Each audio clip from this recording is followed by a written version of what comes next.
తల చితికిపోయిన సర్పం బల్లి కంటే బలహీనమైందని మర్చిపోవద్దు. ఇంట్రెస్ట్ ఉంటే గుర్తు రాసుకో. తల చితికిపోయిన సర్పము ఒక బలహీనమైన బల్లి కంటే బలహీనమైంది, ఒక చిన్న బల్లి కంటే బలహీనమైంది.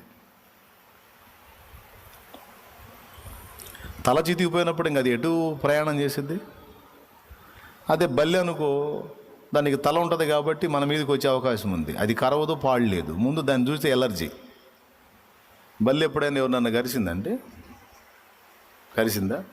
ఇప్పుడు ఇంతమంది కూర్చున్నారు కదా, లేడీస్ అనే కాదు, జెంట్స్లో కూడా ఒక బల్లి పడింది కాడ పరార్.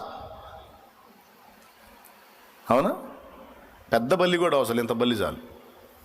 పిల్ల బల్లి అయినా చాలు, గందరగోళంగా లెగుతారు. ఏదో పేడం పోతున్నట్టు, పాము వచ్చినట్టు, గందరగోళం కాటేస్తున్నట్టు పరిగెత్తుతారు.